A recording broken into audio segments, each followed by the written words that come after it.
Hello, Otters. It's Friday night, and we are back once more to bring you all the latest in tabletop news from the dark ages through to the grim dark of the far future and all points in between. Also, as we approach 100,000 subscribers, one lucky person from our YouTube subs list will pick up a copy of Kill Team Octarius from store.ontabletop.com. To be with a chance to win, you need to be a subscriber, so why not? Get down there and hit that sub button, and don't forget to ding the dong. If you're interested in Kill Team Octarius as well, John has done a painting tutorial for the Death Core of Krieg, so you can check that out this week over on our YouTube channel or on OnTableTop.com. But right now, sit back and relax, because your weekend starts here.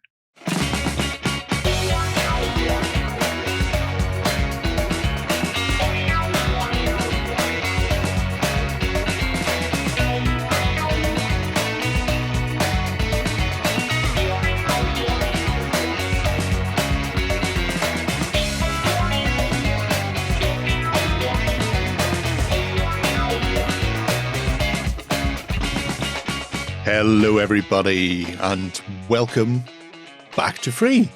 She escaped for a while. I ran away. You thought I was gone. You thought I got rid of me. Well, you know, I told people we'd bumped you off because they kept demanding you'd be put in the titles. I told you guys, I'm in there somewhere. It just pops up like subliminal messaging throughout every single episode. It's just my face going like this. Yeah, every so often throughout the weekend. That's it. Just have to keep a wee eye out for she's in there somewhere. But we're back to give another week's worth of news, our perusal and commentary, whether you want it or not. And presumably you do, because you're here watching us. And we do value you very much. So, yeah. Well, let's not be too hasty, in the grand scheme of things. But before we kick into the show this week, there's a couple of things that people may be aware of or unaware of. So we thought we'd draw your attention to them. First up is Six More Vodka. So I have an interview with Marco and Erwin from Six More Vodka about the company and the way they've structured it and decided to go forward with releasing content for the Genesis RPG. So we talked about it as an Indie of the Week a couple of months ago, but it's absolutely insanely good. So it's very interesting as to how they've decided to push forward and sort of ignore the lure of Kickstarter, I suppose, and instead do something that's more in-house and a little more controllable for them to try and build up their community. So it's well worth a watch.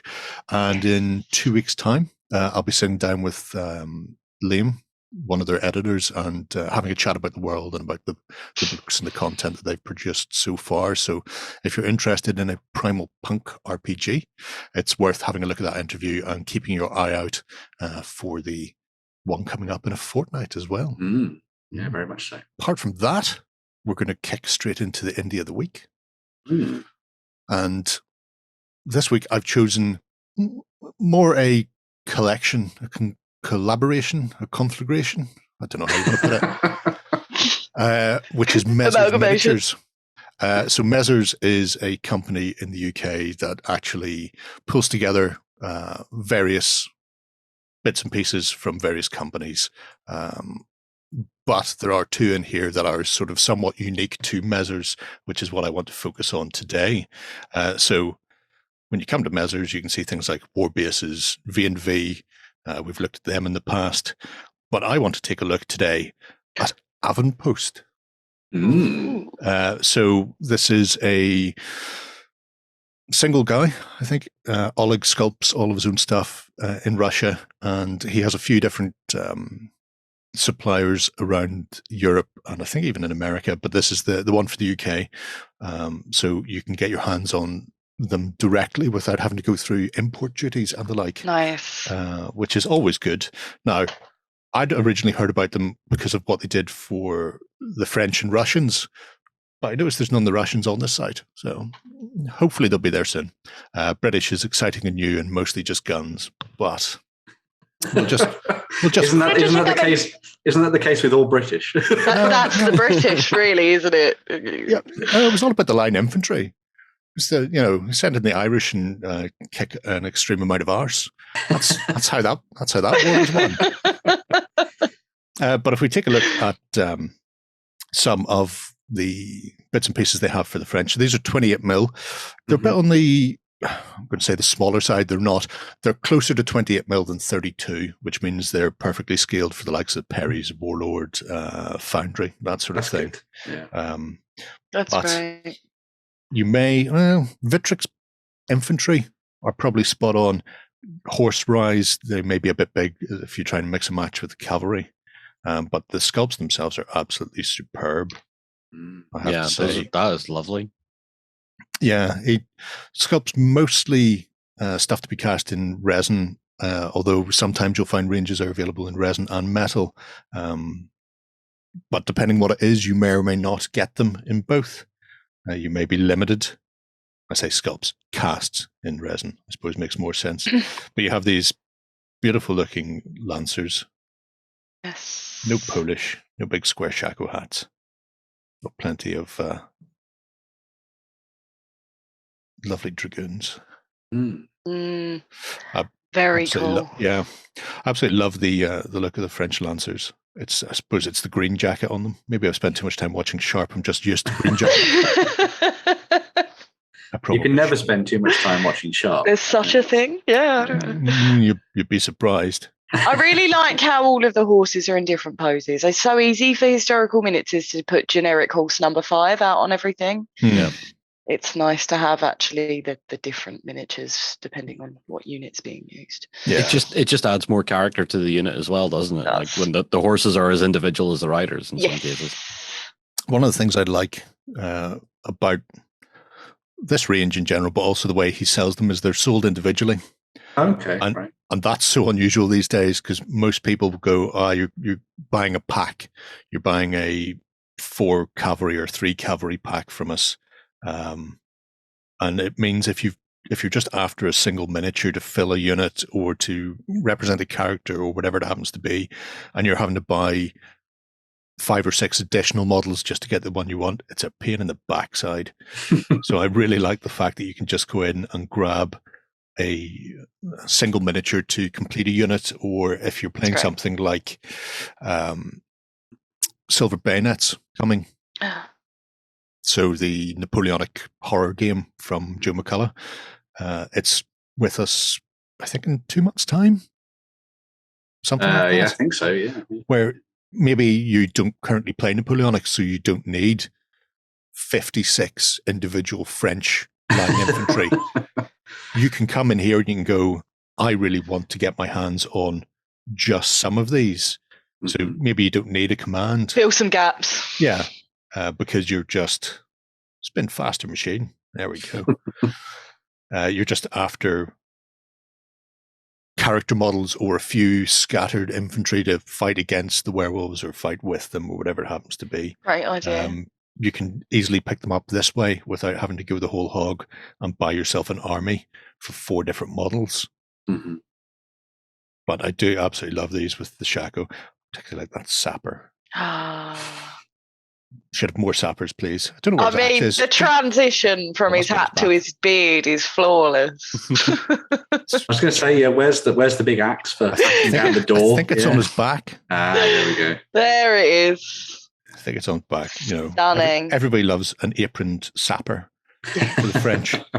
They're always good. Always good. I like how they've been designed for the kind of like, and I guess this maybe is like the pomp and ceremony element that you get of like Napoleonics, kind of like they're all regimented up, ready to start marching, which I think is cool. Yes. And if you're one of those people that is like die hard into it, you could almost use these to create, these are my marching troops for when they're walking towards the enemy, and then I swap them out for an entirely new regiment when they're starting shooting things, which I have seen people do. So that's an excessive amount of detail, I feel. That's gorgeous. But you could certainly have these for diorama as well, without a doubt. Very much so. Oh, yeah. Yeah, there's absolutely no problem with doing that. Just close. I think what's nice about a lot of the stuff that we've seen here as well is that obviously we talked about the detail in terms of like uniforms and things, but I think it's nice to see that the facial details are like front and center on them as well. So they kind of you get the feel of them as individual soldiers. I think it's Yeah. really cool. So yeah, They don't fall into that that typical 28 mil face, which is like over exaggerated lips, chin, and ears and nose. The face feels a little more subtle, a little more correct, apart from his Yeah. nose. But, you know. He had to be a side profile, didn't he? Yeah. On that one? You know, it's not bigger than some of my uncle's noses, to be fair. But I love these. These are obviously all shako wearing, so sort of 1809 onwards. But there are some earlier French. So if we go on down, you can start to see the bicorns, so the early Revolutionary Wars and Napoleon sort of initial kickoffs. Nice. So these work up to about 1807, and again, similar sort of range from marching, fire order, skirmishing, to just even being, standing at attention. So you could make, you could have an officer sort of reviewing the line if you want, walking down the middle if you want to do that. That would be pretty cool. And they are absolutely stunning sculpts throughout. So there is a fairly extensive collection of the French stuff then. Yeah, by the looks of it. Yeah, like I say, the French is the most complete. I think there's something similar for the Russians. British, not so much. You've just got gun and crew at the moment. Right. Although we'll get back to the British in a second. We'll just show off some of the French. So, Megan. If you've got your artillery, and because a lot of companies will sell guns and artillery crew separately, so you can buy a gun from one company and then you just get the crew to match it.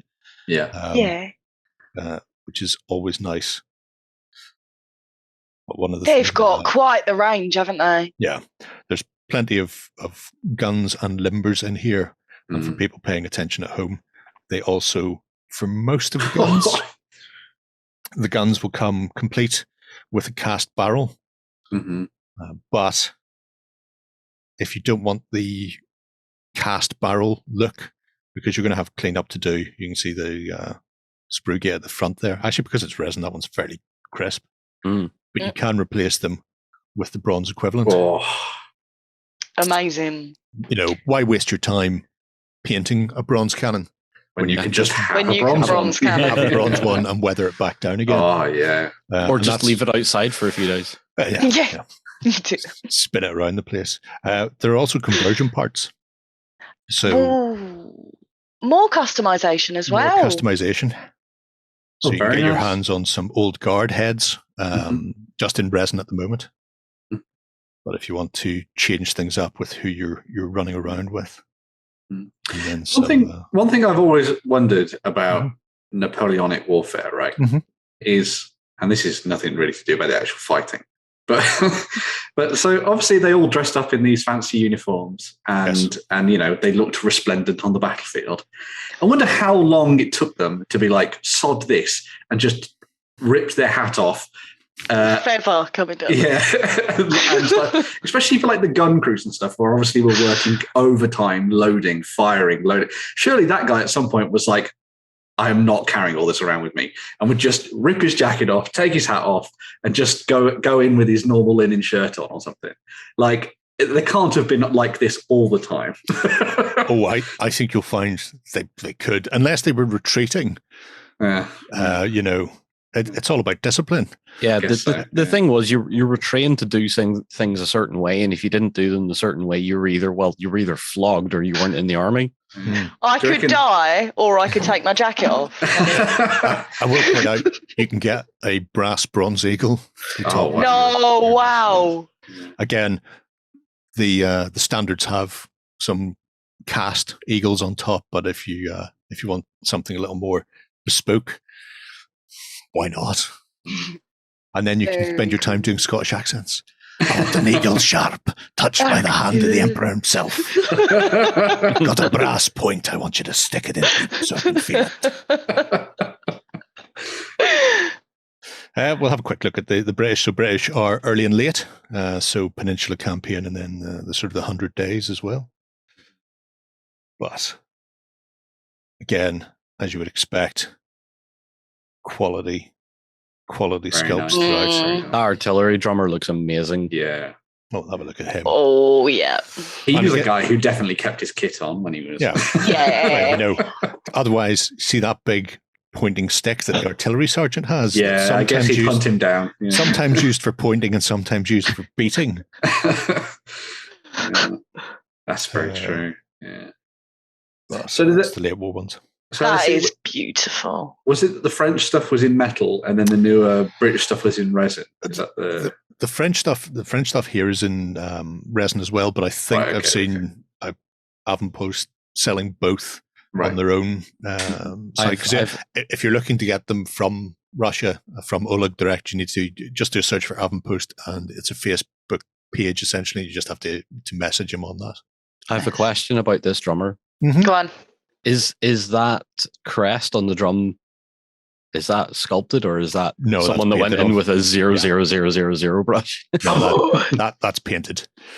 Wow. Because depending on the artillery No regiment, thanks. that crest will be different. Yeah, it Of would be. Wouldn't course. it? Yeah, yeah. 'Cause My word. I've had to do that for the Enniskillens, which at least is a nice castle gate in a blue circle. It's fairly easy to do, especially behind strings. It's all just rectangles. See if we can get any Crikey. pictures of the drum. Well done to Stephen Walsh for or Stephen Walsh for Absolutely. painting that. Yeah. There's some parts there. That's a nice kit as well. That is It a looks nice kit. clean off the Yeah, clean out all of the casting. all of the bits and pieces they've done to date are this sort of quality. So if we leave the Napoleonics behind, Mhm. I can say there's plenty to look at in there anyway. But if we jog on, son, you say in France, have a look at the 30 Years' War. This will give you a good idea. Right, okay. So the 30 Years' War, Cool. they currently have in both metal Mhm. and resin. Oh, So same choices.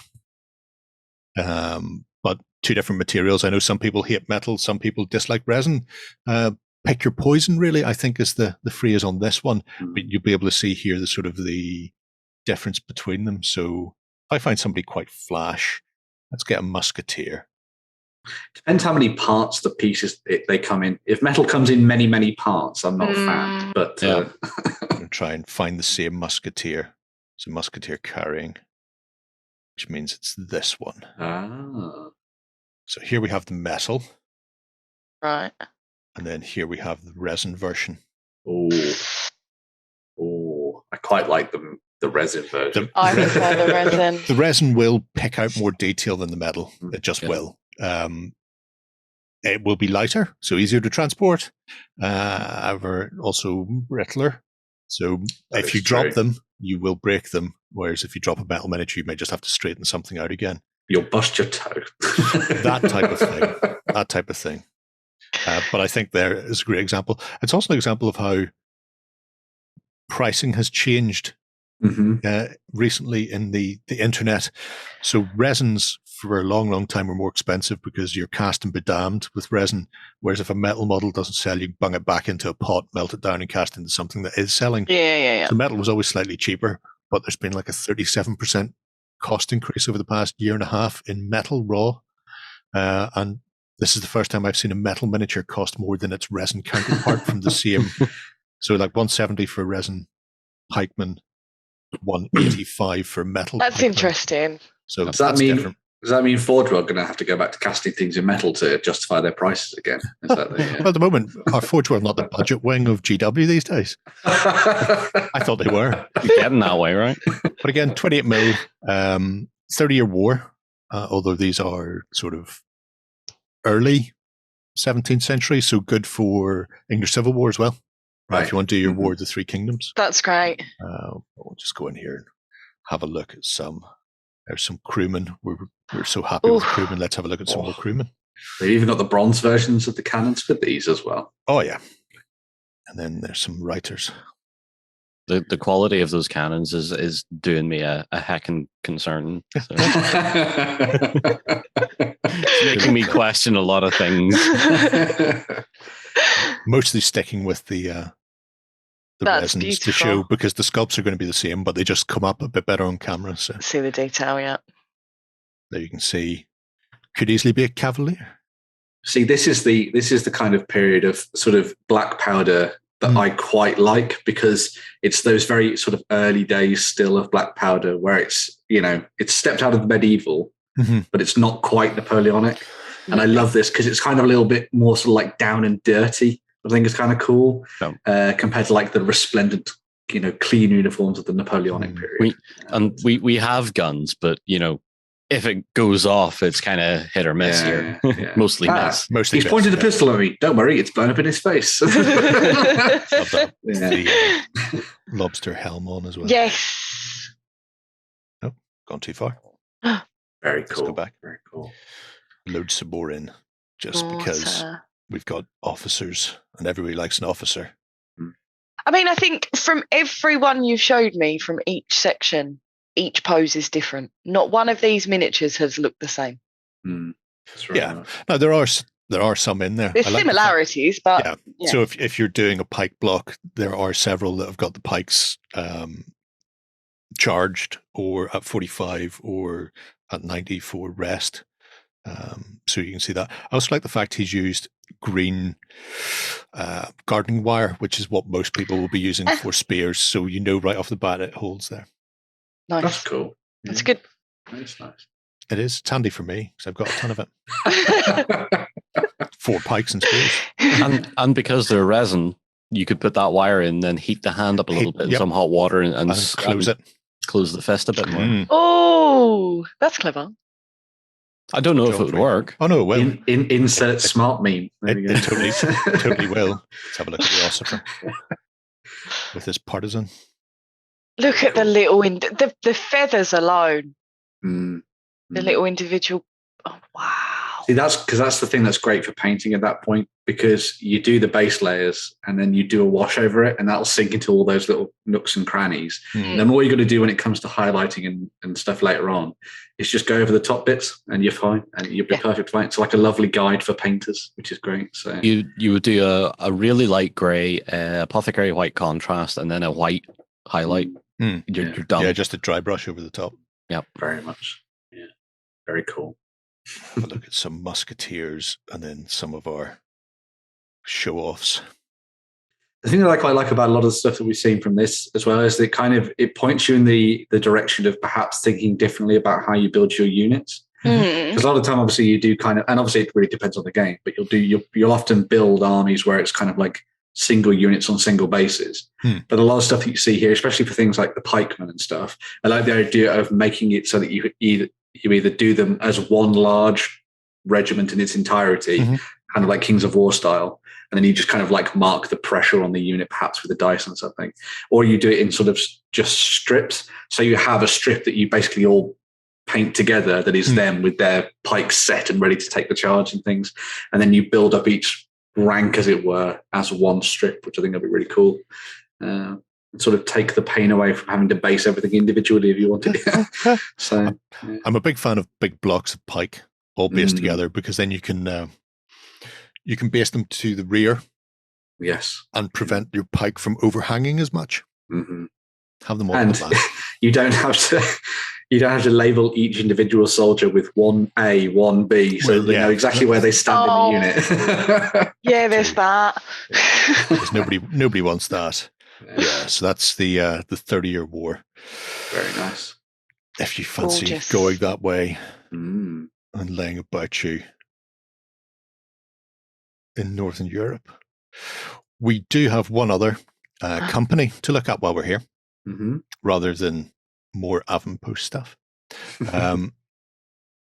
There is the Old Man Creations, which is the Greek War of Independence. And also an awesome name for a company. So. It is. If you're in Europe and you're after these, Google Old Man Creations. There is a website.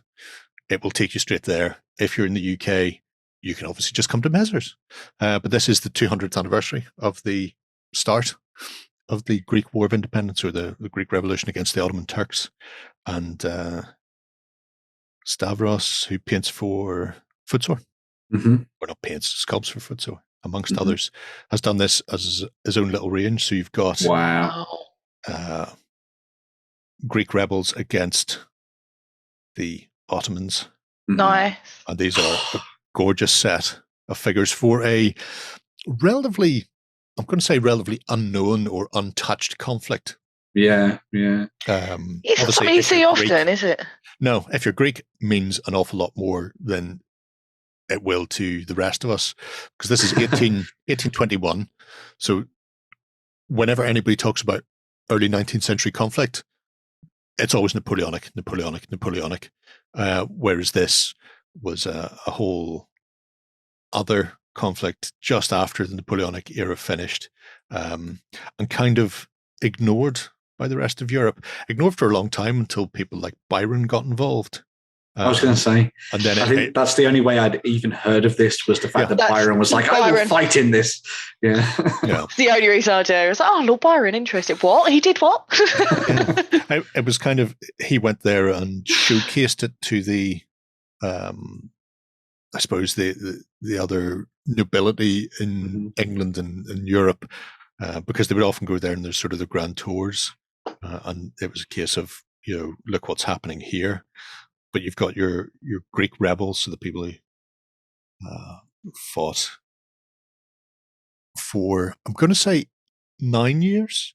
Mm-hmm. I've seen different periods given for how long it actually lasted, depending on what you count, because Greece wasn't set up as an independent nation until like 32, but I think it finished around 29, 30.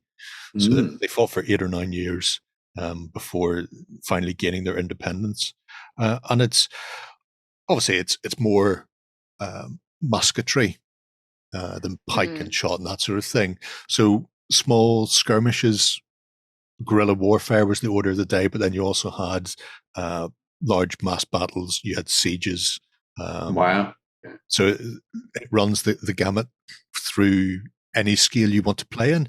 Now it's a very new range, so that it's still growing and evolving over time. I think it's a sort of a labor of love in amongst his other work, but obviously we're starting to see more and more things coming out. There is Byron.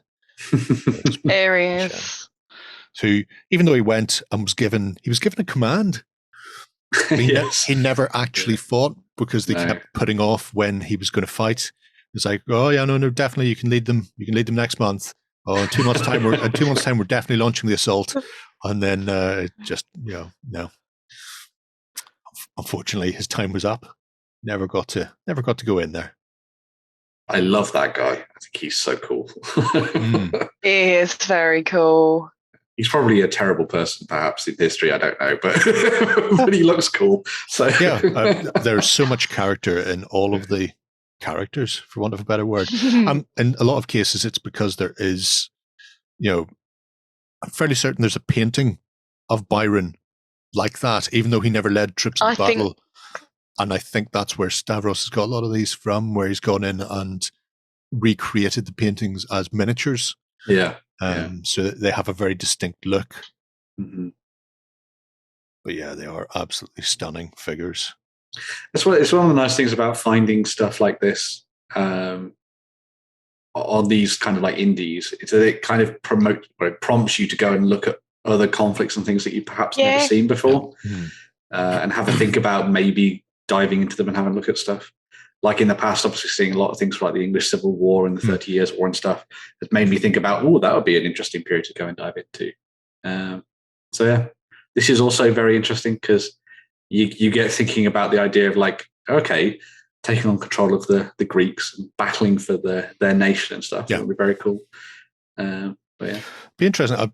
I'd have to go and have a look because I'm not 100% certain. Obviously, there were Turks fighting in Napoleonics. I think the gear here is too late for them to be used for Napoleonic conflict as well, but it might be possible with some weapon swaps, or they may be grand as is. I'm not sure which way, but they're very distinct.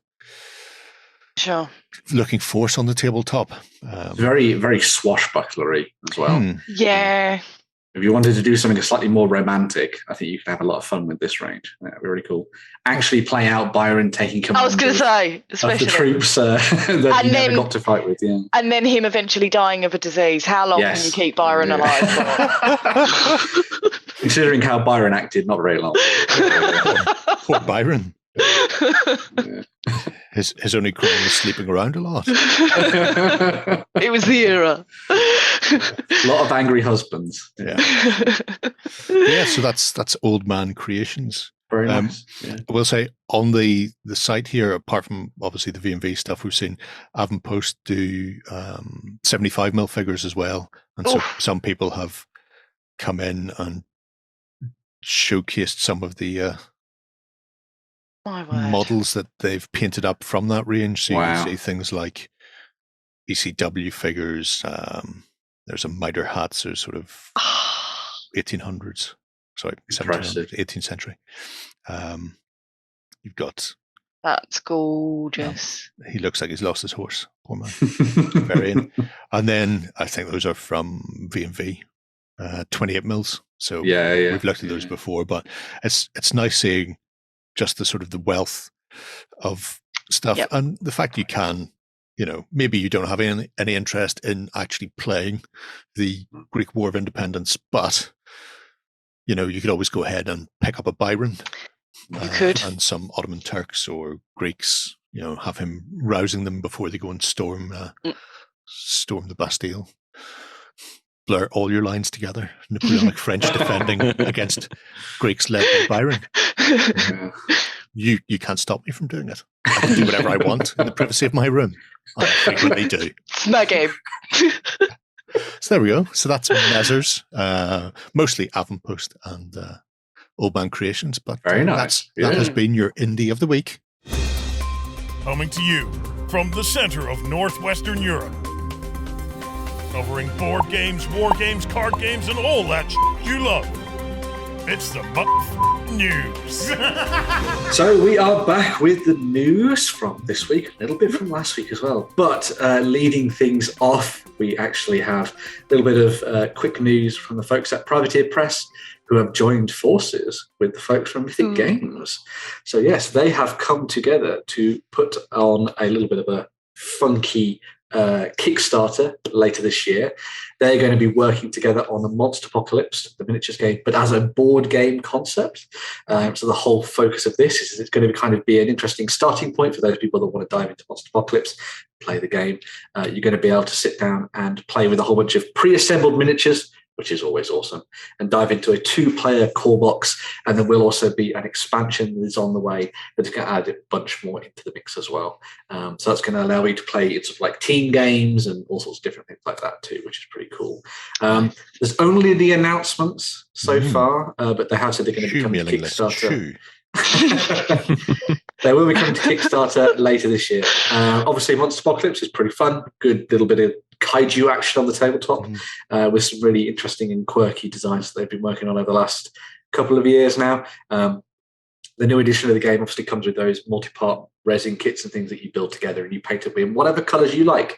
But this is going to be sort of aimed more at those people sort of diving in for the first time. And it's going to be looking at making sure that it's a nice, easy entry point to Monsterpocalypse on the tabletop. I'm going to imagine we're going to see some like pre-coloured plastics and stuff perhaps in the mix. That could be very cool. And obviously, one of the things I should say, this is the obvious thing I was going to say, the rules between the two games are exactly the same.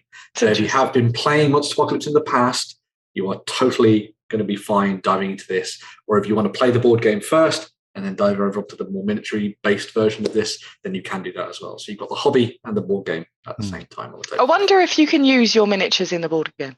They might be a bit big. You can? I would assume you'd be able to. Everything's going to be basically the same. It's just, you're going to have kind of the pre-assembled as opposed to the sort of unassembled ones, basically. Nice. Because you've got different types of terrain and home bases in Monsterpocalypse. It'd be really interesting to see how that does translate over to a board game anyway. There is, as you can see here, a Notify Me on Launch doohickey for presumably Kickstarter. Although these days, who knows? Gametown, Kickstarter. Yeah, so if you fancy wrecking whole cities, throwing monsters through the Eiffel Tower, then you should definitely go over and have a wee look at that. Very much so, yeah. Keep an eye out for that. I'm sure we'll be doing some coverage of the Kickstarter in the near future for it. Moving things on to the grimdark future of the 41st millennium. For those who are fans of Orks and Greenskins and all their guises, there are some new releases coming. Well, pre-orders coming up this weekend for you to dive into. So if you missed out on the Codex from the Beast Snaggers launch box. You're going to be able to pick up the full Orc Codex with, I'd say, probably better looking cover art this time around than the one of the Beast Snagger one. Although obviously that's got its own limited quality to it anyway. But this one looks very cool indeed. It shows up a whole range of different orcs, smashing, bashing, and otherwise warging on the tabletop. That's going to be the tagline to their new Warhammer Plus TV show. Sure it is. Yeah. Smashing, bashing, and warging. I was going to say you had to say it in a Cockney accent, otherwise it's just not going to happen. You do have to. That is the voice of all orcs. As well as the new codex, you're going to be able to pick up the new combat patrol set. So this is where you're going to be finding the new plastic Deathcopters, and they've also got the new plastic boys in there, and there's also that new war boss in the mega armor that you can see in the center. The Death Dread already exists within thine world of Warhammer. This is also going to be the only place that you'll be able to pick up basically everything but the Death Dread for now, until they release them as individual boxes later on down the line. But if you want to get your sticky fingers into the orc pies, then you'll have to go and do that through this combat patrol set. Seen a lot of people talking about these plastic kits and stuff so far. They have shown off the sprues for these. They are, I guess you'd say, more monopose than the standard kit from the past. But if you're an enterprising orc hobbyist, I'm sure you have a saw and clippers and all sorts at the ready anyway. It's all you need to start snipping away at things. But yeah, so some interesting bits and pieces in there to make up your orc armies. In addition to the combat patrol, we also have the re-release, or now the full release, I guess you'd say, of a lot of the Beast Snagger stuff. So you're going to be able to pick up individually the Beast Boss, Zogrod, as in charge of all his Grots and Gretchen on the tabletop, the regular Beast Snagger boys who are ready to go hunt down beasts on some alien planet, and then you've also got your Squighog boys as well. So they've pretty much released everything from that launch box onto thine tabletop now for you to use in your orc armies. So if you wanted more of these to build up a very specific Beast Snagger army, then you can definitely do that. Or if you just wanted to use them as sort of additional elements to your existing orc army that exists, then definitely go for it. There are a few additional bits and pieces. So they have said that there's a new battle wagon coming out, or at least a re-released version of the battle wagon that comes with a couple of new weapons on it. So you've got a death roller and a rocket launcher added into that. So I assume that matches up well with the new codex. And there's also their new piece of terrain as well, which is the Big Ed Boss Banker, which you've got to say in that exit as well. I really don't think you do. Next week, Glasgow will be millionaires. You just need to read everything phonetically. Of course, yeah. It's fine, you'll be fine. So this comes laden with guns, and it's obviously one of the terrain pieces they tend to do when they throw things into the mix. So even though a massive stomper has clearly been destroyed by some Imperial Walker, the Orcs have found a way to use it on the tabletop. So yeah. How big is this terrain piece, this one? Well, as far as I can remember from the preview images, a little normal orc boy, the kind of like parapet around the top comes up to about his waist. So I'd say that's about 3 orcs high, maybe 4, I'm going to say. So normally they put a little orc in there, don't they? They do normally. It's good to have. I quite like the fact that the Cure are represented on the tabletop. Very true. Yes. just how little we know. For the re-release of Love Squigs. Yeah. Wow. New album dropping October. Oh, yeah. It's fun to see. I'll also point out this weekend, because obviously it's the pre-order weekend for this, and they're not pictured here, but you'll be able to pick up the data cards for the orcs and the dice. As I always say with this, they will sell out incredibly quickly. So if you want to get them, either head on over to Games Workshop or, of course, store.ontabletop, and you might be able to pick up a set or 2 for yourself. I already know a couple of my friends who are trying to bagsy maybe 2 or 3 sets of those dice, because obviously when you're playing orcs, you've got to roll a lot of dice. So, yeah. Buckets of dice and 3D movement trays. Yes. They are the order of the day. Yeah. Get those baggies ready. Yeah. Moving away from the Grimdark and into the Old West, and Sarissa Precision have been working on some 15mm bits and pieces. So These are for the North American range, which is excellent for people who are getting into black powder using the 15mm stuff from Warlord at the moment. So you can get a whole town's worth of buildings. Your big mansion, your shacks, your church, your bordello, presumably, in there. Cat house. Yep. But they also are all available individually as well. So you get, I think, a few quid off if you buy the big box. Nice. With all the bits and pieces in there. But if you need to populate your town with a bit more, then you can grab them as well. But how do you get from town to town? Well, by railway, of course. And this little train set comes with, a flat car, a caboose, your tender, a cattle car, station water tower, and enough track for 5 foot across the table. Wow. Now you can buy additional carriages and additional track as well if you need it. It's all flat track. I haven't seen any crossings or curves or anything clever like that.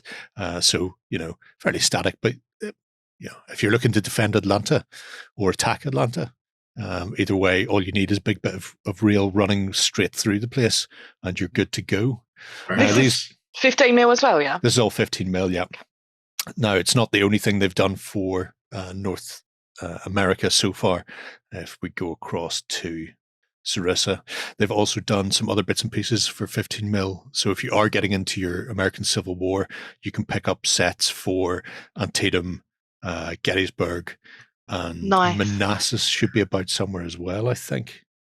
Very cool. Maybe. Oh, there we go. There's the Manassas. So if you're looking to do Bull Run, you can do that as well. And again, all available individually, so you can get your hands on the Seminary or the Evergreen Cemetery Gatehouse as well, which are lovely bits of kit and excellent obviously for the American Civil War. But if you fancy doing something maybe a bit more Old West or Wild West in 15, then that can be done as well. So you don't necessarily have to stick yourself to playing American Civil War. You could probably squeeze some of these out into American War of Independence as well, or the Mexican US War. So if you fancy playing some sort of Alamo-like things and getting on with Mexico in the South for the Spanish Wars, then that's also viable. So it's really developing into a really nice range of 15mm stuff. Yeah. You could probably persuade me that some of this could work in Europe as well without too much hassle, it has to be said. So if you're interested in your 15mm Yanks, then definitely check out what Sarissa are up to.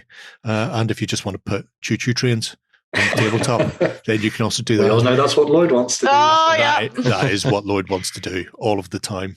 But yeah, definitely worth checking out that range. I see more people sort of moving across into 15mm with that sort of release of Black Powder's plastics. So interesting times ahead from them, I believe. This was MDF, That's all MDF, yeah. Are they pre-painted or do they come painted? No, you've got to paint them yourself. Cool. But it doesn't take long to do it. If you have a look, I want to say it's March Attack. Yeah, March Attack paints up these buildings, and they generally do little painting tutorials on their website and YouTube channels, so you can get these painted up in relatively short order. Another thing Sarissa's done of late is stencils that you can overlay and then either airbrush through or rattle can through. They're like a Myanmar sort of plastic, so they can be wiped clean, so you can reuse them. Nice. So you can put extra detail onto them if you want to. I know one person in our community has been running polyfiller, so render essentially through it. So put a stencil of brickwork up against the wall. That's clever. Put the plaster over and then pull it away, and you've got brickwork or stonework or that. That's very clever. So there are ways and means, and those stencils are across the website, mostly 28, but I think they've started work on some 15s as well. So nice. You can get your train on the tabletop and painted in short order. I was going to say, airbrush is a good way forward for this kind of stuff. I know you mentioned them there, but like an easy way to get through a lot of buildings all in one go, basically.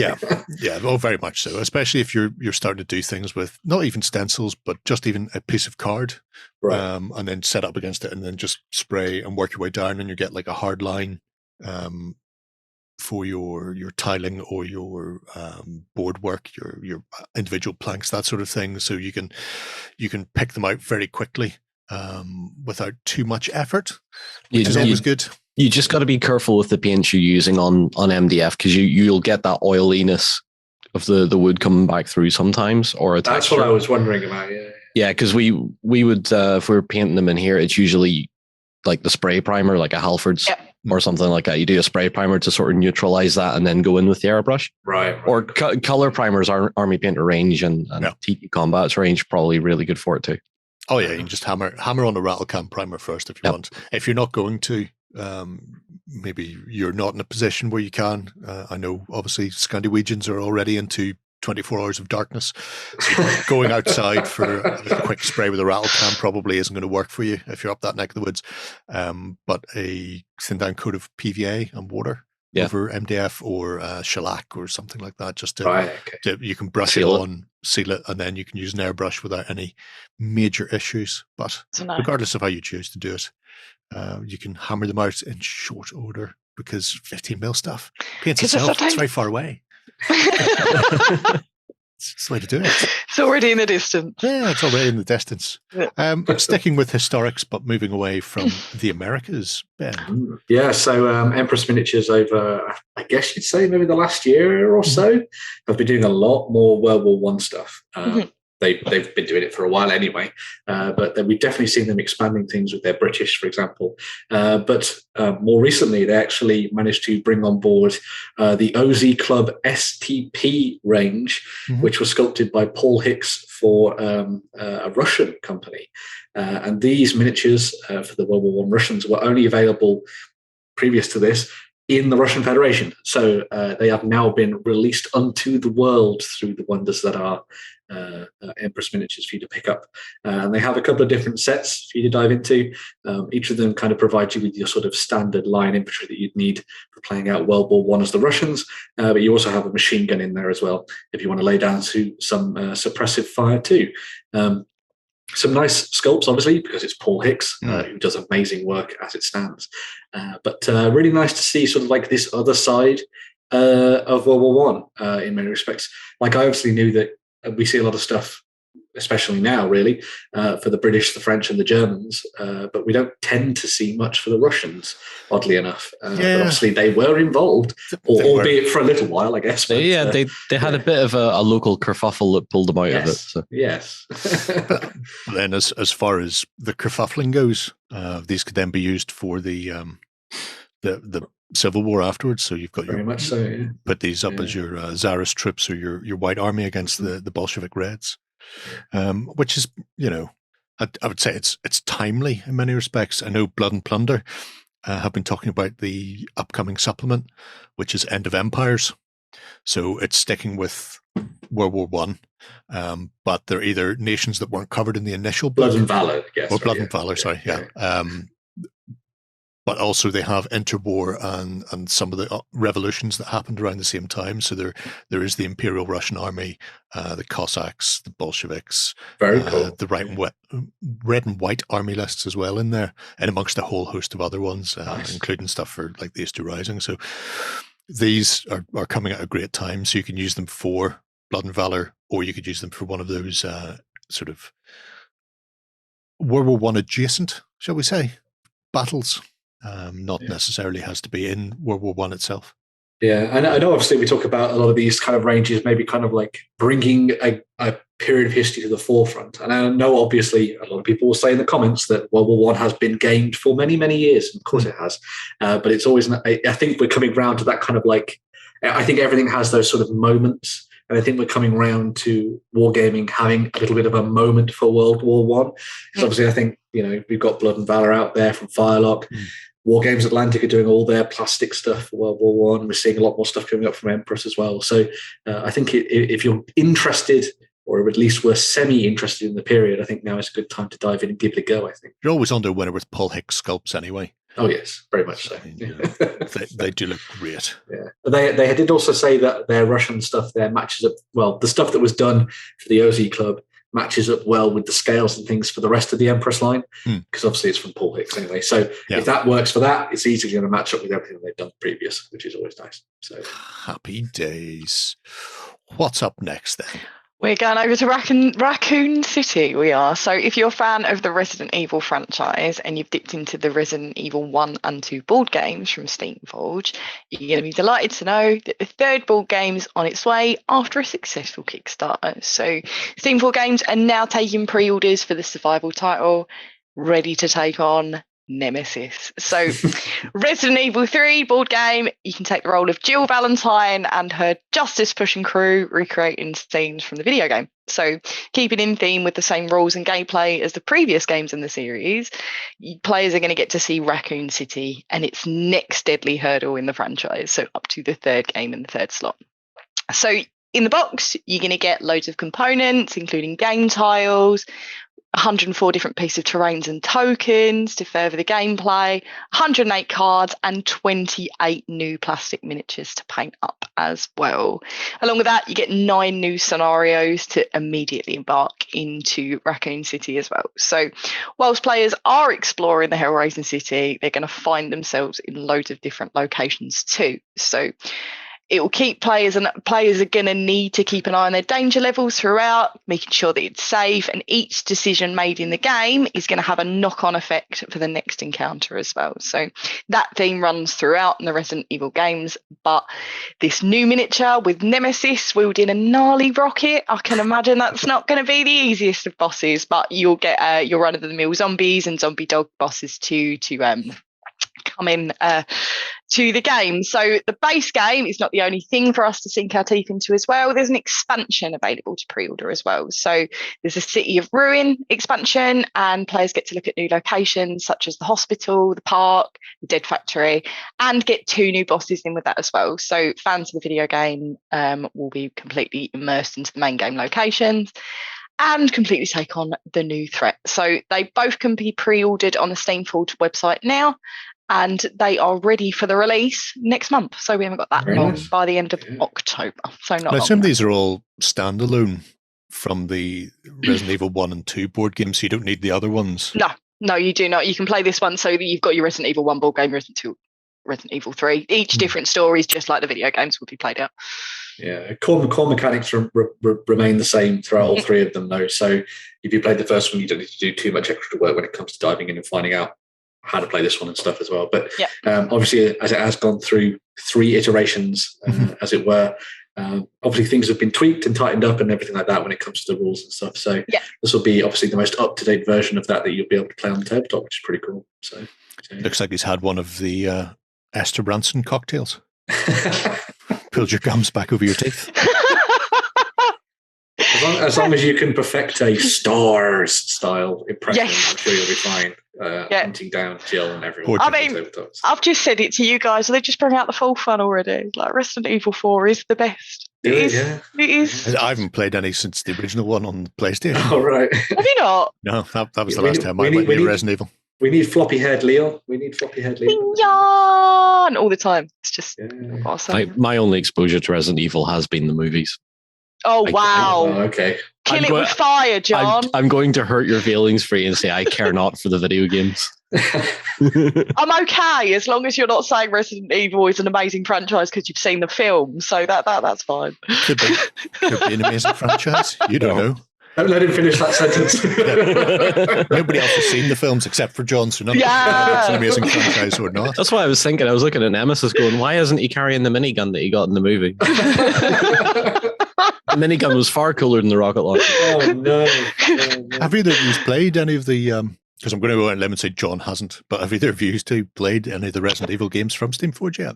I played the first Resident Evil. No, I played the second one. Second Resident Evil game I've played. I played the first one at Gen Con years and years ago. But I wonder how easy it is to build a scenario of your own devising, because could you pick bits and pieces from the various board games then if you had like 1 and 3 or 2 once you've played through the main storyline? Is there, because I don't know how the game itself works, so I don't know if there's any sort of legacy like things or it's like an investigation type, so you don't know what's coming, or is it more like a standard sort of dungeon crawler but in a pulp setting? I wonder if you can mix and match your miniatures from 1 and 2. Take them into 3. Easily. Yeah, and they do have kind of like like one of the core things in the game is that sort of there's like a card deck that reveals weird, nasty stuff that happens to you as you go through, kind of like a little bit of a sort of game director, because it's a fully cooperative experience against the game itself. So I reckon if you had a little bit of, took a little bit of time to think about it, you could probably build together an interesting deck that would allow you to play out any individual scenario if you wanted to, and just tailor it to whatever you fancied, I guess. But because that would amuse me, especially after if you've been playing with friends, playing through the narrative side of it. Then sit back and go, this week I've come up with one that I think is going to murder us all. Can we escape? And then you've got that sort of bar raising moment where your friends try and outdo each other on how far can we push this before we just can't get through it.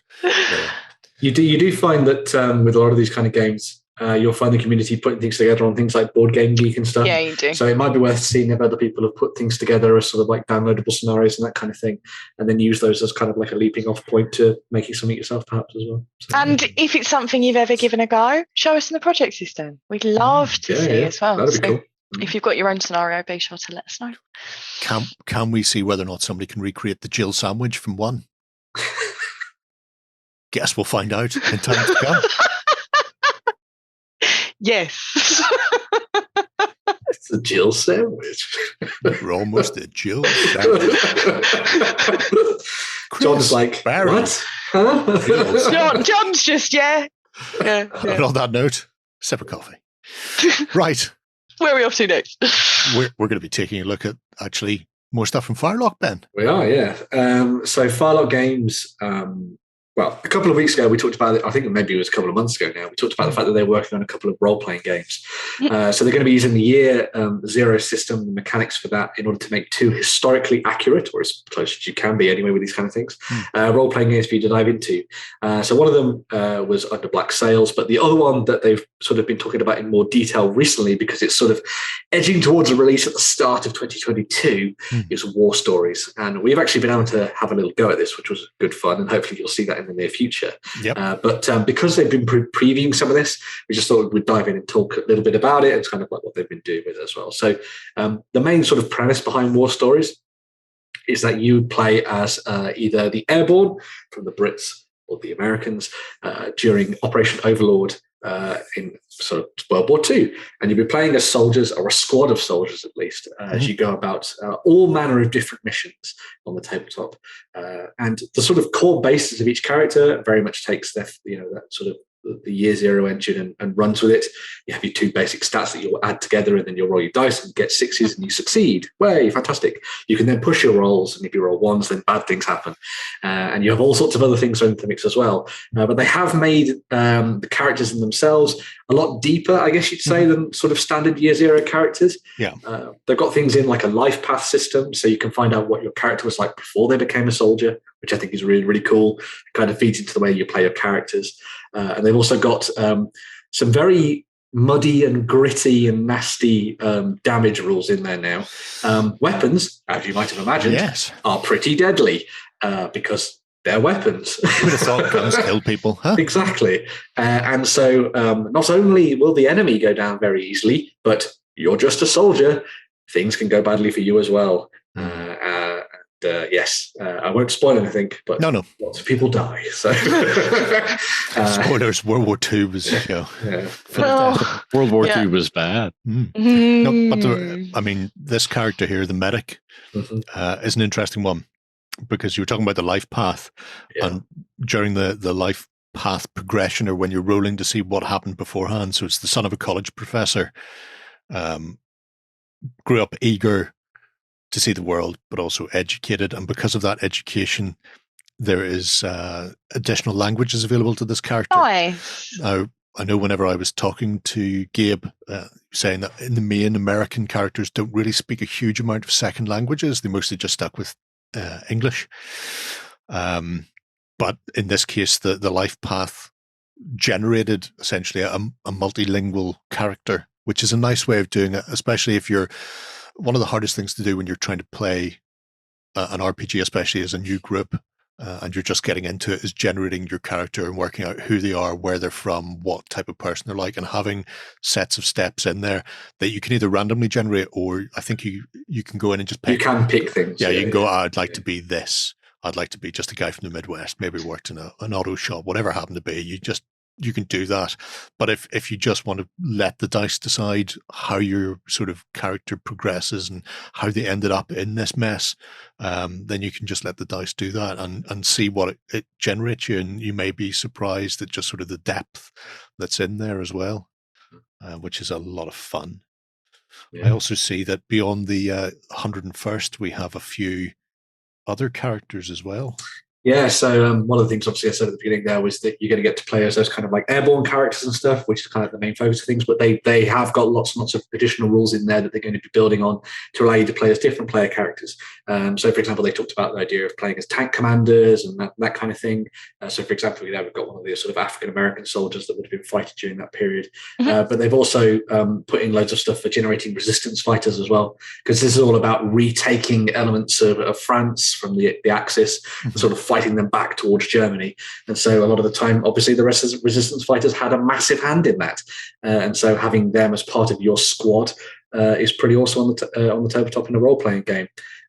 Talking of the squad as a whole as well, I should point out that just because you've made a character doesn't mean that that's one you're going to be playing at the end of your campaign.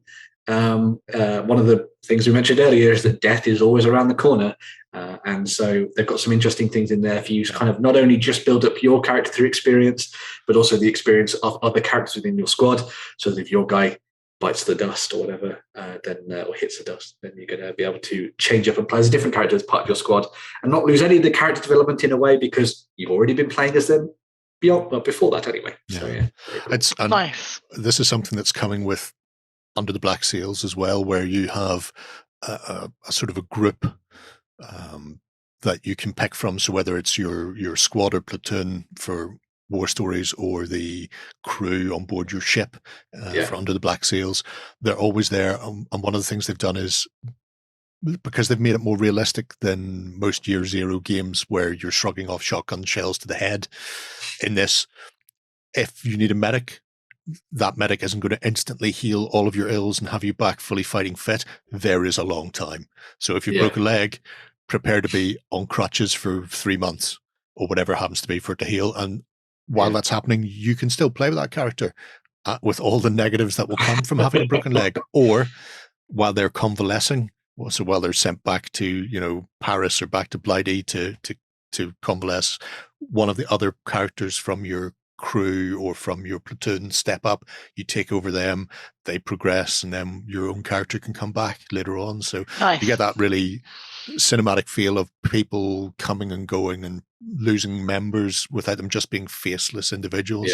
And also you can swap in and out. So maybe if you've got a couple of NCOs and you're playing one, but then you're being sent forward to scouts, maybe they don't need the platoon sergeant to go forward, so pull up a lance corporal to lead the mission instead, or bring a sniper out. So you're not limited that you would be in most RPGs to your character.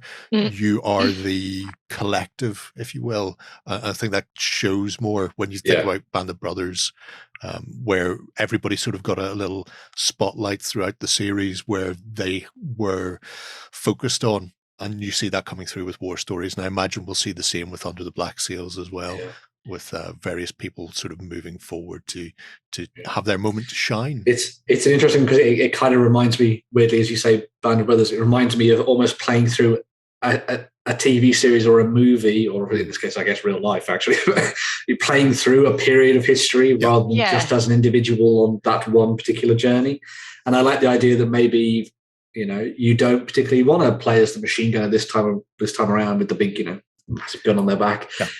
Maybe swap with another player and play that character and just sort of build on that and try nuances and character development and that kind of thing that way around. I think it's really good. The other thing that I really like about this, and I think the same thing is going to apply to Black Sails as well, is that because they're grounded within our reality and our world and history that has previously existed, there's so many things that you can already get out there very easily from the internet or from books or whatever to use as artifacts on the table. So if you want to play out a particular moment within World War II, well, go and find the maps from the period that were either drawn by the soldiers and the cartographers. That's a great idea. Time, or, you know, find something digitally online or from Banded Brothers or something and be like, I want to play this. Let's set a story here. Yeah. And there's something instantly recognizable for all the players around the table because everyone's human beings and they know about World War II, or, you know, they know about the Age of Sail, the Golden Age of Sail. So there's some really nice jumping off points for a lot of people to dive into role-playing games, perhaps for the first time, especially with a very easy system like the Year Zero one, which is very quick and easy to dive into. So I don't know if the British military have it, but I know the US have got a digital online library of all of their maps from World War II. So you can literally go into any theatre for any period throughout the 4 years they were fighting and go, I want to see what happened on this specific island. I want to know. And you can go in and see the maps that the commanders would have used. And so that is available, I think, for everyone. I know it's used by their like the likes of their officer training uses it. So if you are in the US military, you can access more detailed things that are behind a sort of a wall, essentially. A military paywall. You need a service number to see it, but the public can access all of the maps, certainly. Because I've been in and hooked around in there for North African stuff at some points in the past. So I don't know if the equivalent is available in the UK, but the internet, everybody can get on the American side anyway and see that. I'd be fascinated to see. I know they've said it's going to be Normandy, but I would love to do something with like the Warsaw Rising in Poland as well. Oh, the scope for them to do expansion books for this is absurd. They could go and do an entire one based on the North African theatre and everything like that as well. So loads of room to expand. Yeah, it'll be excellent to see. And like I say, we have played the war stories, so keep your eye out for that. That will be coming in the not too distant future. What a great time we had, and Black Sails. We are hoping to film something with the creator of it very soon, and so it will be coming out as well. So there's plenty coming for both games. If you're interested in finding out more about them, then just check out OnTableTop.com, and we'll keep you up to date. But that's us for the news. So we're going to take a quick break. And when we come back, we'll be taking a look at some 3D printing.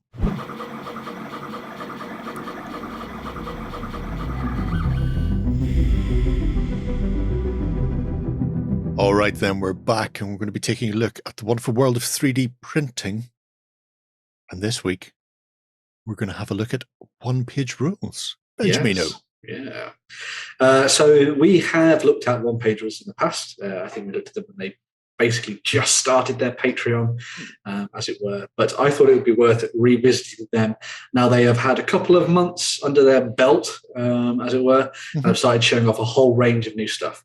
So for those people who aren't that familiar with OnePageRules as it stands, they very much, as their name would suggest, they create one-page rules. They have done an exceptional job of creating rules for you to play grimdarky style sci-fi games and big epic heroic fantasy games on the tabletop using literally one page of rules. I have looked through them and I have very much enjoyed them, and I know a lot of other people do as well. But of course, whilst their rules are applicable to very well-known games that are out there on the moment, they also decided, hey, you know what? What about if we got some sculptors to do some awesome work for our own world and art that they've been creating? And so that is what they've been doing. And so now over on My Mini Factory, they have put together a vast quantity of different armies for you to use in their games and whatever games you'd wish to dive into as well.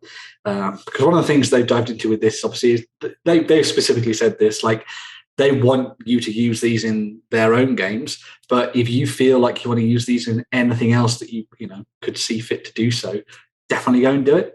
Want to use those demons for Rain in Hell? Go for it. Have fun, which I think is just fantastic. And they've created things in that sense that are very kind of setting agnostic in many different ways. So obviously that could very easily work as a demon within the world of Age of Sigmar, but also is equally as fitting for something like Rain in Hell, or perhaps as a massive, huge, monstrous beast in some kind of Second Age adventure in Lord of the Rings or something like that if you wanted to as well, which is pretty cool. So yeah, they've done some really fascinating bits and pieces, either as single sort of like monsters and characters, or as larger sort of like army style builds as well. So they've gone in and created entire sets of troops and all sorts of different things like that for a lot of their different forces that they then expanded and delved into with their rule sets and stuff. This one's actually one of the creatures they did to build on. Beast. Yeah. It's huge. Make sure that fits on your 3D printing bed. Do a foot at a time. But this was actually to go alongside a lot of their kind of like Saurian lizardmen style empire that they were creating, which obviously then had rules within Age of Fantasy and stuff, but obviously has some very similar elements to it for a sort of like Warhammer Fantasy Battles and Age of Sigmar and the Seraphon and that kind of thing as well. But yeah, still, this kind of like shows off their kind of monthly release schedule and kind of how they plan things out. So what they tend to do is they'll start off with, say, for example, month 1, where they go, okay, we're going to give you the core things you need to build a mummified undead army and an army of the alien hives. So you're going to get a whole set of sort of like awesome ancient Egyptian style warriors to use on the tabletop that have long past their best. And also then a set of kind of like almost semi-xenothrope, semi-tyranid style aliens for using your games. And they'll give you basically the core of those forces. So you'll get some characters like we're seeing here, so you kind of like your mummy lord and that kind of thing. And then you'll get your sort of rank and file troops as well. So in this case, you've got some really awesome looking sort of like Shabti style warriors and that kind of thing walking across the table, which I think is really, really cool. Bringing back those sort of skeletal horses, which you either like or you distinctly hate. They're a very Marmite style thing, I think, skeletal horses. I love them. I love them. I think they look really weird. So easy to paint. Yeah, I bet. Very true. Compared to normal horses, very true. That means they only count as 1.5 miniatures now, not 2. So that's undead. Don't forget any of them kind of No, we're fine. Very white and wash. Yeah. My work here is done. Very I do love it. That's a Klopesh, isn't it? Is that Klopesh? Yeah, the Khopesh is that kind of like axe style sword that they use. Yeah, that's cool. Good for lopping off heads and making sure that you can bring a shield down to smack someone in the face. Notice there's no Brendan Fraser in there, though. Sad times. No. I always laugh when I see like undead armies that have musicians with, Horns? Horns, and wind instruments, and it's like, oh. I get the sense that nobody's told them that it doesn't work. Yeah, potentially. Just give them all hurdy-gurdies. I think that'll be hilarious. That would be amazing. Oh, Or like little things to play the xylophone ribs. That would be the best thing. Yes. Just give someone a ukulele. It'd look adorable. So as well as obviously we saw there kind of the mummified undead, they tend to do this thing where they kind of split things down the middle to do a sci-fi and a fantasy. Yeah. And on the sci-fi side of things, did, and this was one of the ones they originally came out with, was this alien hives, which I think are just fantastic because they're kind of like half lizardy sort of reptilian creatures and half sort of standard Tyranid style creatures as well.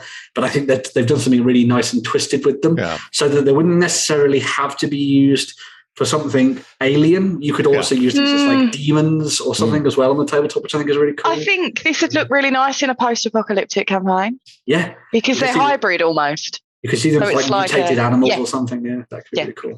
It would look very good for Fallout Wasteland Warfare. Yes, it would. Those crawly ones would. Yeah. But then so sort of like every month, once they've released one of those packs, they then go through and they spend sometimes 2 months, sometimes 3 months, expanding on that and offering up additional elements for you to sort of add onto those armies. So I think it was with the undead, they did like 2 months, I think it was maybe 3, just sort of like build on the alien hives and then add a couple more bits into the mummified undead. And then they moved on and did things like the Saurians that you see here, and they do very much the similar thing. So they give you tend to like a big thing, some core troops, and then something added onto that as well that you can sort of use as like characters and that kind of thing.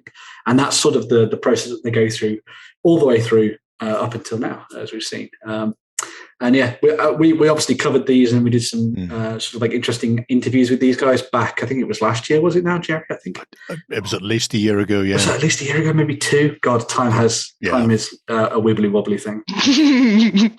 Yeah, and so if you want to learn a little bit more about that, I'll put some links down below where we talk to the guys behind the game and that kind of thing, so you can get an idea of their philosophy and stuff. But when it comes to the actual just 3D printing side of things, these guys have really knocked out of the park, and I think a lot of people have been really on board with it in terms of Patreon.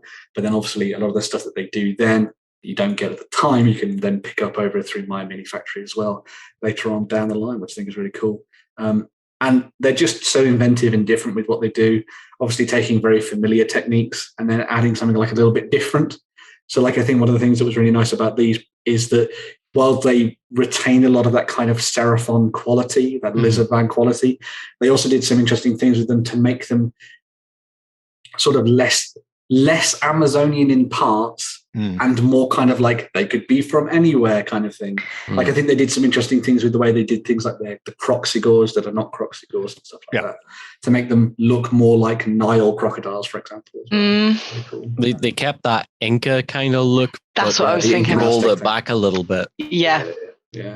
And the same obviously applies to things like the alien hives and stuff as well. Freaky.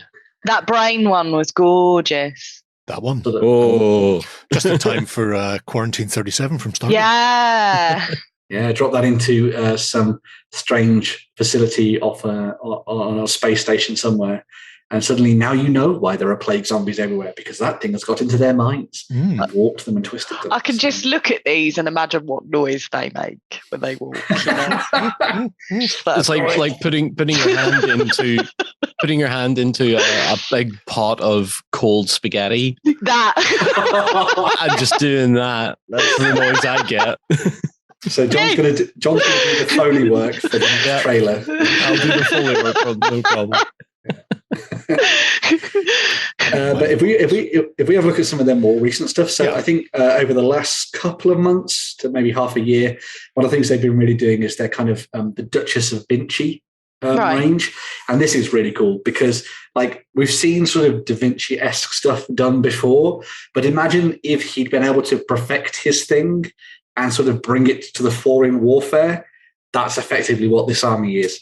It's kind of like automatons, helicopters, mechanical horses, everything like you could imagine in his wildest dreams he thought of has become a reality and is now used by the forces of Italy to sort of take over the rest of Europe. And there's a distinct Assassin's Creed vibe to some of it, which I think is really awesome. Yeah. Some of those miniatures we saw previous where they've got the little sort of like wrist blades that pop out and stuff, which is really cool. But then I love that a lot of the other stuff has kind of got that period influence and that sort of that era of time. That's cool. And then there's something a little bit extra added on top of it as well. Like those big sort of clanky, almost odd horses that you can imagine them sort of shuffling on the cobblestones of some kind of Venetian town. Just amazing stuff for me is that it'll kind of give you almost a very original looking army on the tabletop, I think. Sure. I'm in love with them already. They're gorgeous. I actually really want these. The little Da Vinci drones are particularly wacky, aren't they? It was the tiny little crow that got me on the shoulder of someone. The little mechanical one. Yeah. Detail, little things. And I love that you got eye slits. Yeah. Because obviously the helmets there are very reminiscent of the tanks that he made as well. So you've got that element built into the aesthetic, which I think is really, really cool. And I wonder if we can find them. Da Vinci's helicopter. Yep. There's actually flying troops. Have his helicopter attached to the back, a little bit like jetpack troops, I guess you'd say, which I think is amazing. It's just clockwork drones. Nice. Spin her up, let her go. With buzzsaws. They're like deadly Beyblades. Beyblades. Oh my god, we're on the same wavelength. Yes. This is fair. I've never seen anything like this. No, it's truly unique in many ways. Yeah. Because the thing that I really like about this is that obviously this works really nicely, kind of added into like an Age of Fantasy setting that they of their own creation, because they've probably got rules for these in their own games. But these would be perfect if you were trying to make a very unique looking sort of Mortal Realms army for Age of Sigmar as well. Because obviously in that we've had the expansion of the Free Guild and how they exist within the world of Age of Sigmar, which is kind of using the old Empire troops. Oh my god, look at those. They're amazing. But imagine if no, this is a city where everything is run by clockwork that was designed by an inventor there, that makes perfect sense within the mortal realms and would give you a really good idea to use it. Do you know what? It kind of would work with if you had like the free guilds and stuff in Age of Sigmar and they were working with like the Kikardran overlords. Yeah. Like perfect. doing a tech swap or something like that. That's that little squire guy next to the dude with the beard. that one. Oh, I know. Looking up, going, what are you talking about, Willis? I just want to call him Jeff and just have him. Somebody be best friends. just yeah. I've just noticed that on that one there, the image you just had up, Jerry, I saw the guy with a beard on a horse and standing up. So I'm guessing that you can customize them depending what you print. Yeah, I think it's one of each. So if you've mounted or foot, you can go with both. Yeah. I think I need to part with some money. Well, this brings us on to an interesting point because John now owns a 3D printer. So I have just bought one, and oh my god! Wow, those ones are my favourite. I love these. Those are cool, but keep going. Those are cool, but keep going. It would make a really weird looking sci-fi army as well. The claws on the feet. It's the stuff. Big metal machines for John. It's the kind of football I enjoy. I love the idea that when those are actually moving around without being in combat, maybe all the legs and the arms retract, and they literally just roll along the street. Yeah. Where are my droidecuts? Yeah, that's I get what you say about these being a sci-fi army as well, because imagine if you just painted the blades with kind of like a power weapon quality to them or something. I mean, there's nothing on it that looks so screamingly steampunk or fantasy. No. For any of them. I mean, there's no reason why that couldn't be. It's got a Dishonored vibe to it. Yeah. I get that. Yeah, very much so. But like Dishonored set back in the 13th, 14th century. Yes, yeah. But it's a stunning newish range that they've added into the mix, I think, which is really cool. One of the things as well from these guys is that, and you can see some of them here actually, is the ship designs and stuff they've been doing. So that's very cool. As well as Grimdark Future and Age of Fantasy, they've also been working on, do they call it FTL? I can't remember if that's what it's called. Faster and Light, So they've created a set of ship battle rules, and that comes with kind of like what they tend to do is they do like paper print and play components. So you don't have to have miniatures if you don't want to, but now they're obviously branching out and creating some actual 3D elements for you to use in your games, so you can actually send these ships out to the tabletop based on the aesthetics that they've used as part of their artwork. So it'll all have this really nice feel and look to them that is very bespoke to their setting, as it were. I think it's really cool. Yeah. One of the things, I mean, obviously we're looking at the 3D printing stuff. The 2D stuff they do is a great way to get into playtest games and lists before you start building and printing and all the rest. And they're available for free. Nice. No cash money required. You can pay. If you pay, you get the option to get, like, I think the PNG files, so you can recolor them yourself and stuff. Nice. But you can just pick up the sort of single color or two color 2D prints, and that's not just for the ships, but they do a range of standees as well for fantasy and for science fiction. So you can, they do the whole range of things. These are obviously excellent for a billion cents. Of course, very much so. Flying stands, they're a rare commodity these days. I can understand why they're making those printable. You don't have to make them yourself anymore, Jerry. Get John to print them for you. That's there you go. Bring your own resin. If I print offcuts of resin miniatures, can that be used? Can you melt that down? Is that how that works? Not gold, Jerry. Nick it from Justin in the studio. Yeah. Siphon it out. Very, very cool, though. Why do my 3D printers keep running out of resin? It's just Jerry by the side sucking out of the drawer. Don't pay any attention to me. But, don't mind me.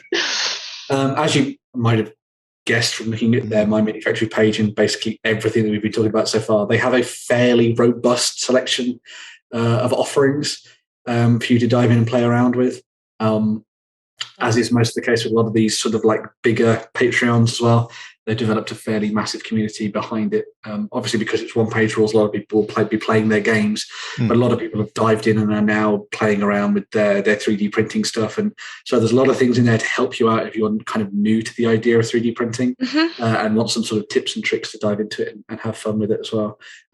So whichever stage of the 3D printing spectrum you're at, or whichever end anyway, you'll be able to dive in and have some fun with this and have a pop at it. I will say that if you are not overly adverse to the idea of 3D printing, they do actually also have physical versions of these miniatures as well. So OnePageRules has a shop over on Etsy. So if you want to go and get the actual miniatures themselves without any hassle on your end, that's great. You can just make them do all the hassle and it's the best way. And get it created by them as part of their range here. And they've got it all broken down so that you can dive in and have fun with it. So, nice. £7 per giant ball robot droid that's thing. Pretty cool. Is a very, very reasonable price. Yes. Yeah. I know somebody's probably going to go, but it only costs 7.5p and then 3p electricity to do it yourself. And I say to you, I'm not doing that. But you don't have time.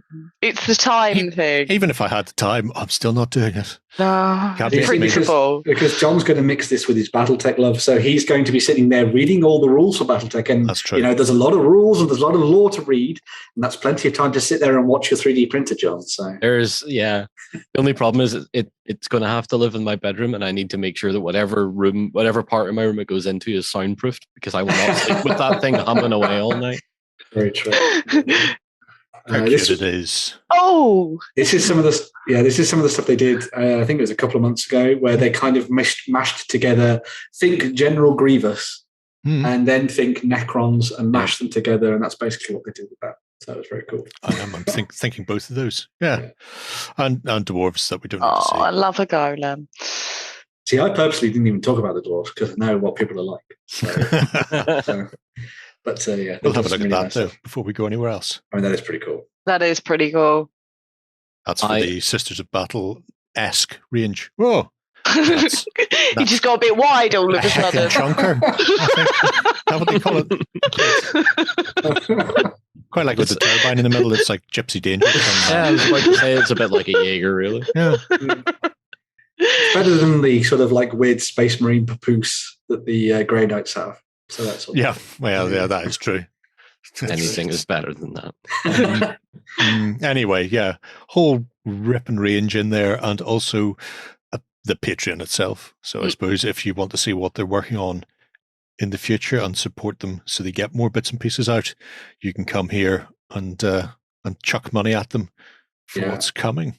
So when it comes to the Patreon itself, as Jerry was alluding to earlier, you don't just get access to the 3D printing things. You also get access to a lot of their stuff that's play testable.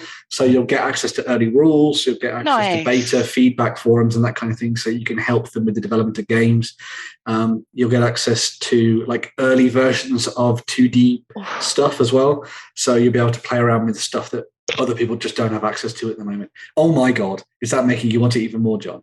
That's so cool. See, yeah, told you about Sci-Fi. That's cool. Yeah, don't look at it. That's amazing. All you do is not look at it and you're fine. It can't hurt you. Yeah, face will melt off otherwise. You're on. It's fine. Ooh. But yeah. Oh. Or they're in collaboration with somebody else, is it? Yeah. Creator Spotlight. I don't know how Patreon All right. No. Anyway, don't mind me. I'm just going to keep scrolling. But yeah. Bees. Oh no, not the bees. Bee drones. That's how you deal with Nicolas Cage if he's hanging around your house. Launch the bee drones at him. Well, actually, launch the bee drones at him and then take his face off. Oh, that's not on their mini factory yet. This is last month's stuff. Robot stuff. Look at that, John. Look at that in the background. Yeah. That's definitely another mechish kind of thing. Yeah. Stop it. Very, very good. Just stop. No, you probably don't need to see any of that then. STL files are cheap individually, but when you start to rack them up, I bet. Well, there you go. OnePageRules, a whole host, more than one page of STL files and other various things. Well worth having a look at. And it's nice to see where they've got, like I said, we looked at it when they just launched, and I think all they had was the undead and some Undead of and the alien Gribblies. hives. They've expanded on that considerably since the last time we were here. So very, very cool. Did you win one of our prizes? Find out on our prize claim center over at OnTableTop.com. Here we list all our previous prizes and those who have won. If you see your username, fill out the form to claim your prize. All prizes must be claimed within 30 days. Shall we have a look at some Kickstarters? Yes, we shall, Jerry. I think you should lead this one as well, because it's very much up your alley. It is right up my Strasse. Is it? Or Roman Road, depending on your point of view. Or over your dike, perhaps. All of these things and more. It is the Welsh from Footsore for the Barons' Wars. So very short campaign. I think they only launched it with like 10 days or something like that. Not even 2 weeks. That's how confident they are that this was going to fund. And Matt Beckley has been sculpting a whole host of stuff for their Barons' War period. Nice. Welsh, technically Welsh, I say, because there are some bits and pieces in here that would equally work for Hebrideans. So if you want to play your sort of Scottish rebellions and things like that, you could also do that quite happily. I mean, these spearmen with either no trousers or shoes on, or very short ones. Have they got 4 toes? No, I imagine they have all the toes that are required of them. But they would work very well for Irishmen. So if you want to run some Irishmen, or if you want to run Gallowglass and Cairns for Irish, you could do that with those spearmen as well. Just make sure you have javelins instead. So it's a sensational set of miniatures that they put together, sort of blurring the line between the Dark Ages and the sort of high medieval period. So they've already funded, and as they've been going through, they've been unlocking more and more. They must be hitting close to the end of what they were expecting. I can't imagine there's a huge amount more of things to be unlocked, but they've also included some interesting bits and pieces like the Pick Your Own Pledge pack. Nice. So you're not as restricted. Like you sometimes will get pledges where you're going, I don't really need X, Y, or Z. Look, bagpiper. Oh, So telling you, not just that's probably due to the Strathclyde Welsh, who owned a large part of Scotland at one point as well. One of the things that I particularly liked about some of the stuff that they'd added in more recently is things like the Christian priest, and there's also like a pagan priest. And I love the idea that they could be included within one army, and that you have the shouting match between the two of them, while one of them's talking in Old Welsh, just yelling out druidic prayers, while the other one's like, "No, God is right." At the same time, half of the army kneeling down to take the benediction at the start, and then the pagan Welsh priest comes up behind with a chicken's head and starts sprinkling the Christian priest. This is what you think. It's very harsh, I feel. Very harsh. But yeah, it's a magnificent set of models for. Obviously, it's going to go into the Barons' War and expand what they've already done there. But like I say, there's so many pieces that would equally well work for the Crusades or for the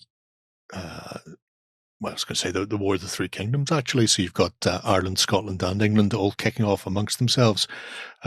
Because, I mean, that bagpiper, I've just realised, has lost a shoe, the poor devil. oh bless him. On.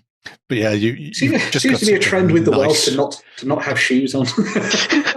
he's got one on. He's only half Welsh. I don't know what they're saying Welsh about on my mother's side. I don't know what they're saying about the Welsh in general, but we don't need shoes. There'll be so many complaints from both of our Welsh viewers.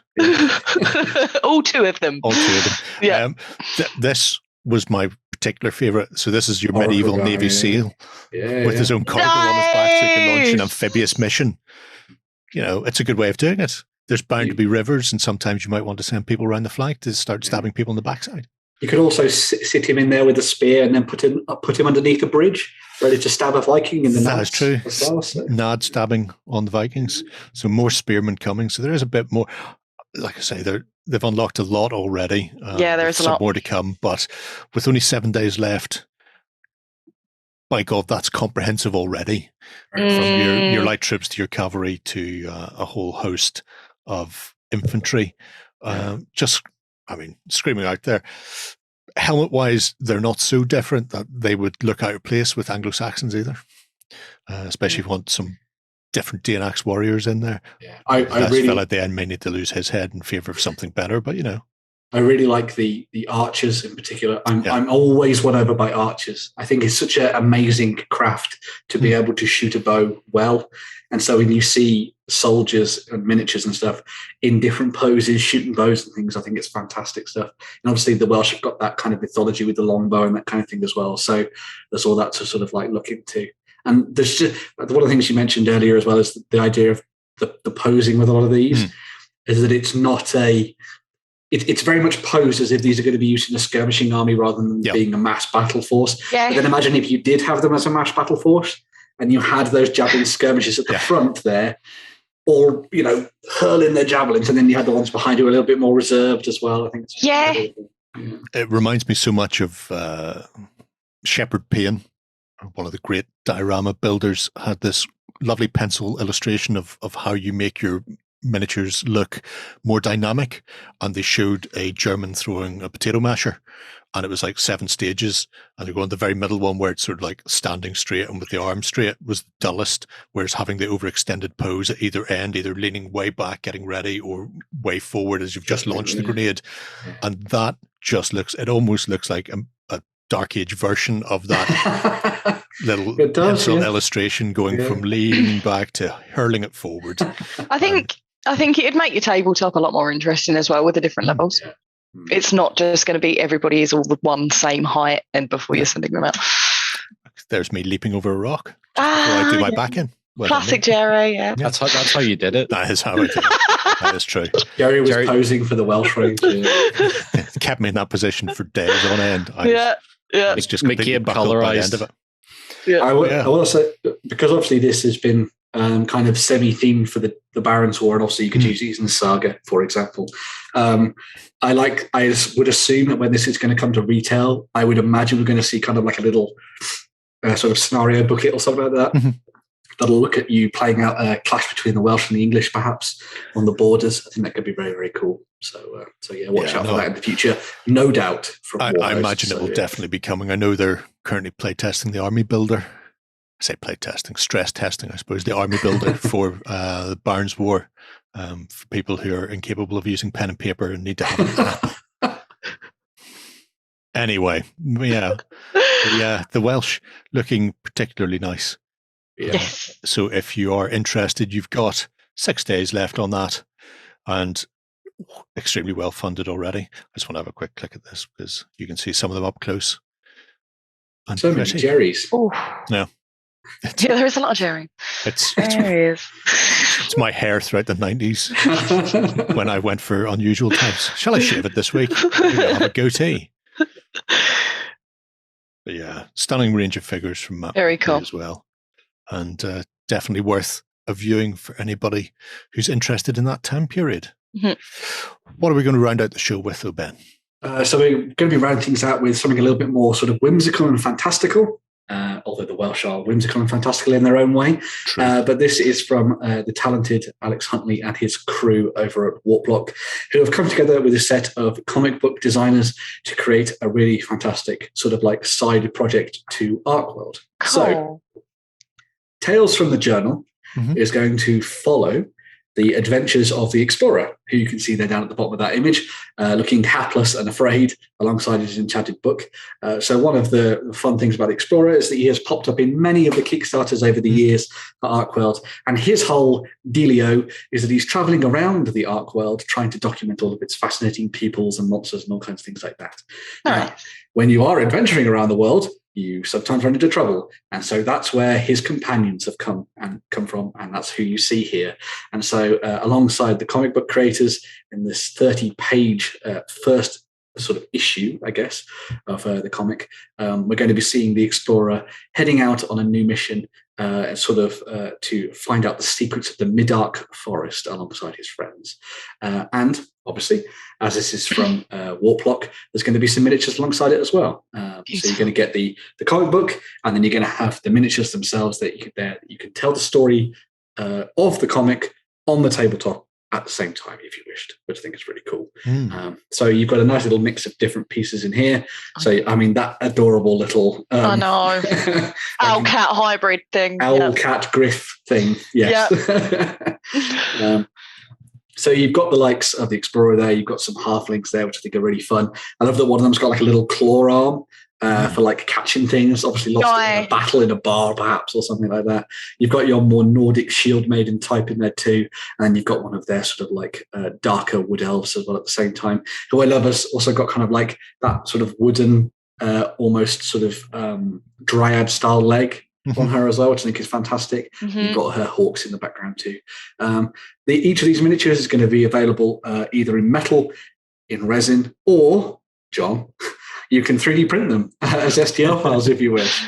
So you can have fun with those and dive in and have a little bit of a play around with them too, which I think is really fun.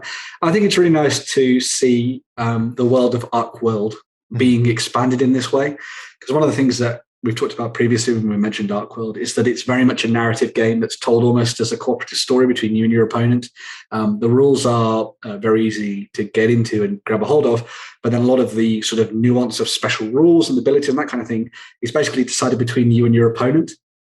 And so it's really nice to see a narrative game expanding in such a way to include this comic book series as well. And hopefully, the Kickstarter is doing very well indeed, but hopefully this will mean that we're going to get more and more issues of this that will sort of take us on a story throughout the Arc worlds to find out more about it and the peoples that live there, because I think that would be very fun indeed. But yeah.